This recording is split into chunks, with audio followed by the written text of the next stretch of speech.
కాలు జారినా పర్వాలేదు కానీ నోరు జారకూడదండి. ఇది కాలు జారిన మరలా సరి చేసుకోవచ్చాము, కానీ నోరు జారిందనుకో జీవితంలో ఆ మాటలను ఎప్పుడు వెనక్కి తీసుకోలేము. ఒక్కసారి మన నోట మాట బయటకు వస్తే ఎలా ఏరుకుంటాం? మరలా కాళ్ళు జారి కింద పడ్డాం అనుకో మరలా చేయి బట్టి పైకి లేపొచ్చు, మరలా లేచి నడవచ్చు.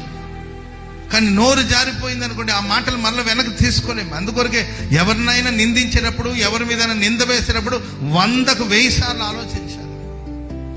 నిందకు ఇక్కడ భక్తుని జీవితం బద్దలైపోతుందండి, హృదయం బద్దలైపోతుంది. హాస్యాస్పదంగా మారిపోయింది జీవితం, నిందాస్పదముగా మారిపోయింది. మనుషులు పాటలు పాడుకోవడానికి వీళ్ళ పేరు పెట్టి పాటలు పాడుతున్నారంట. కాబట్టి ప్రియులారా, ఇలాంటి పరిస్థితుల్లో కూడా మీరు ఉన్నారేమో, ప్రార్థన చేసుకోండి. ఈ ఉపవాస ప్రార్థన ద్వారా దేవుడు మన నిందలన్నిటిని కొట్టివేసి నిందకు ప్రతిగా దేవుడు రెట్టింపు ఘనతను దేవుడు